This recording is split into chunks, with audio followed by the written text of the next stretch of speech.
बिहार का डीजीपी कह रहा है कि केस करोगे तो तुम पे कार्रवाई होगी। अब एससी एसटी जो समाज है, जिसको गाली दिया गया, जिसको अपमानित किया गया, वो डर करके एफआईआर नहीं करे।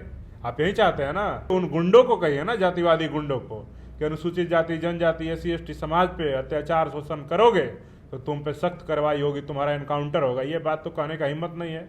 आप जाति का पक्ष ले रहे हैं कि सबसे ज़्यादा हमको लगता है कि डीजीपी साहब के जाति का लोग ही दलितों पे अत्याचार करता है। आपको चेतावनी है, दलितों को डराने का काम बंद कीजिए और गुंडे अपराधी जातिवादियों को बोलिए कि अगर अनुसूचित जाति जनजाति समाज के लोगों पे शोषण अत्याचार अन्याय करोगे, उनकी बहन बेटियों के साथ दुष्कर्म दुराचार करोगे तो तुम सबको शूट आउट किया जाएगा, तुम्हारा एनकाउंटर किया जाएगा। बिहार में पिछले कुछ सालों से दलित पे अत्याचार हो रहा है।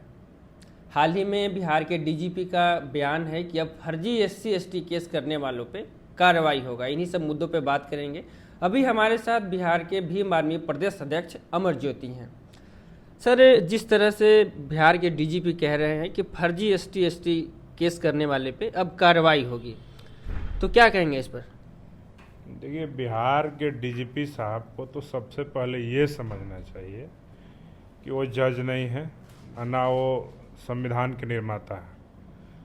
तो उनकी ड्यूटी लगी है, पुलिस महानिदेशक इसलिए बनाया गया है कि जो संविधान में तमाम प्रावधान है कानून में, जिससे न्याय सुनिश्चित हो पाए।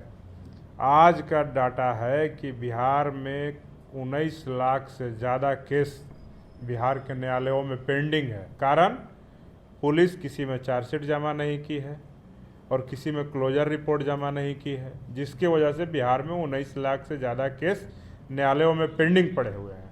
तो बिहार के डीजीपी साहब को तो सबसे पहले इन 19 लाख पेंडिंग केसों को ख़त्म करने के लिए, इसका निष्पादन करने के लिए काम करना चाहिए, न कि कोई कानून के वो निर्माता हैं, ना वो इसमें कार्यपालिका में है, ना विधायिका में है, ना वो न्यायपालिका में है।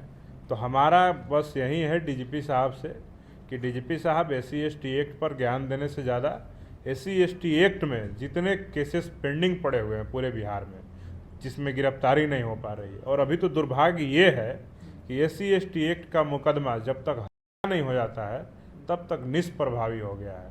अगर हत्या होती है तभी पुलिस एससी एसटी एक्ट में गिरफ्तारी करने के लिए संवेदनशील होती है। उसके पहले एससी एसटी एक्ट में, जबकि ये एक स्पेशल एक्ट है, लेकिन फिर भी बिहार की सरकार, बिहार की पुलिस थानों से 41 में पीआर बॉन्ड लिखवा करके एससी एसटी एक्ट में बेल देने का काम कर रही है। तो बिहार के डीजीपी साहब, हम आपसे कहना चाहते हैं कि अगर किसी अनुसूचित जाति जनजाति समाज के लोगों के घर पे चढ़ करके कोई माई बहन की गाली देगा और उसको अपमानित करेगा, उसके साथ मारपीट करेगा, छेड़खानी करेगा, कोई गिरफ्तारी नहीं होगी। ये कहाँ का कानून है?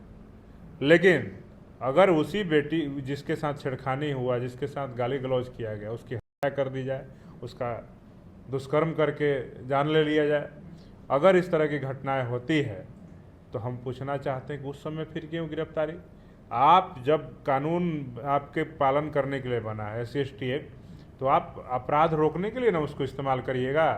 तो आप कह रहे हैं कि नहीं, जब तक हत्या नहीं होगा, जब तक दुष्कर्म नहीं होगा, जब तक किसी तरह का जानलेवा मामला नहीं होगा, तब तक हम गिरफ्तारी नहीं करेंगे और हम थाने से बेल देने का काम करेंगे। अभी हाल ही में देखिए, एक पत्रकार है, यूट्यूबर है, नीतीश आर्यन, आपके चैनल में भी काम कर चुका है, उसके घर पे चढ़ करके जातिवादी लोगों ने गाली दिया।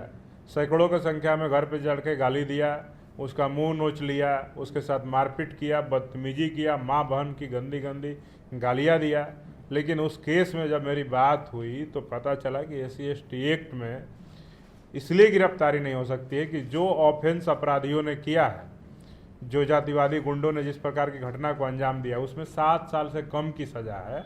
इस वजह से उस मामले में गिरफ्तारी नहीं हो सकती है, उसमें उनको थाने से बेल देने का प्रावधान है। लेकिन एससी एसटी एक्ट जो है एक स्पेशल एक्ट है और ये हमेशा कमज़ोरों को रक्षा सुरक्षा देने का काम करता था। लेकिन बिहार की सरकार, बिहार की पुलिस ने जिस प्रकार से इस एक्ट को कमज़ोर करने के लिए 41 का लाभ दे करके थाने से बिल देने का काम शुरू किया है, इससे सीधे तौर पे दिखता है कि बिहार के डीजीपी साहब जिस जाति से आते हैं, उस जाति के गुंडों को, अपराधियों को, जातिवादी मानसिकता के जो लोग हैं, जो सदियों से, हाल फिलहाल में नहीं, वर्षों से, अभी कुछ वर्षों में ही नहीं दलितों पे अत्याचार बढ़ा है, लेकिन सदियों से जो लगातार अत्याचार शोषण हो रहा था, लेकिन SC/ST एक्ट 1989 बनने के बाद से उन तमाम मामलों में तुरंत जैसे ही FIR दर्ज होता था गिरफ्तारी हो जाती थी, उसके बाद जांच पड़ताल चलता था, DSP सुपरविजन करते थे और उस मामले में न्याय सुनिश्चित होता था। लेकिन अब सीधा उल्टा हो गया है।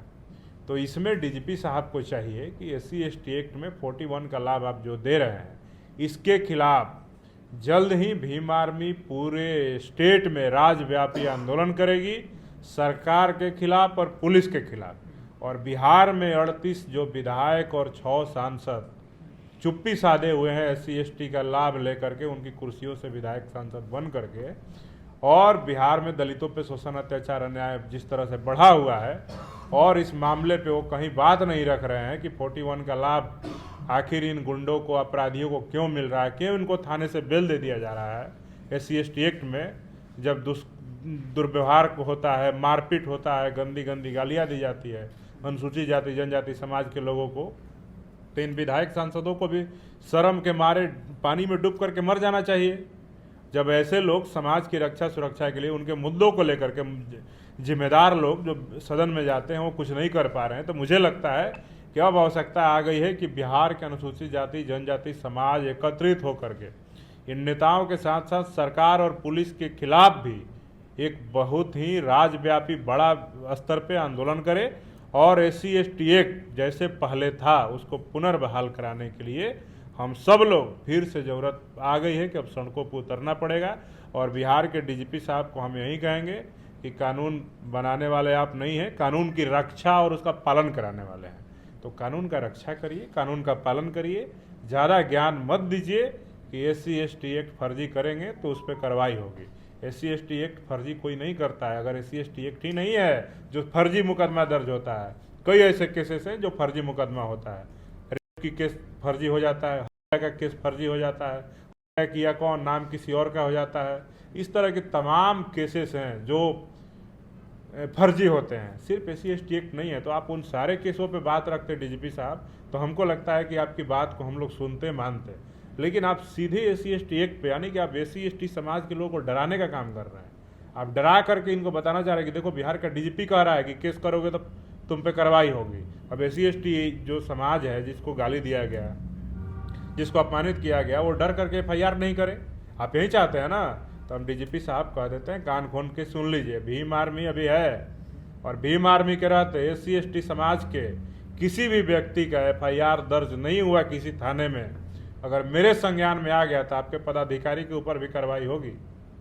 तो हिसाब से कानून का रक्षा पालन करिए और उसको अपने पदाधिकारियों से उसके माध्यम से कार्रवाई करने के लिए अपराधियों को, जातिवादियों को समझाइए। उन गुंडों को कहिए ना, जातिवादी गुंडों को, कि अनुसूचित जाति जनजाति SC/ST समाज पे अत्याचार शोषण करोगे तो तुम पे सख्त कार्रवाई होगी, तुम्हारा एनकाउंटर होगा। ये बात तो कहने का हिम्मत नहीं है। आप जाति का पक्ष ले रहे हैं कि सबसे ज़्यादा हमको लगता है कि DGP साहब के जाति का लोग ही दलितों पे अत्याचार करता है, इसलिए ये इस तरह का बयान देकर के अपनी जाति के गुंडों का मनोबल बढ़ाने का काम कर रहे हैं। तो हम DGP साहब को कहेंगे सख्त लहजे में कि आपको चेतावनी है, दलितों को डराने का काम बंद कीजिए, और गुंडे, अपराधी, जातिवादियों को बोलिए कि अगर अनुसूचित जाति जनजाति समाज के लोगों पे शोषण अत्याचार अन्याय करोगे, उनकी बहन बेटियों के साथ दुष्कर्म दुराचार करोगे, तो तुम सबको शूट आउट किया जाएगा, तुम्हारा एनकाउंटर किया जाएगा। तो आपने सुना इन्होंने क्या कुछ कहा SC/ST कानून के बारे में। आप अपना राय हमें कमेंट बॉक्स में बताइए।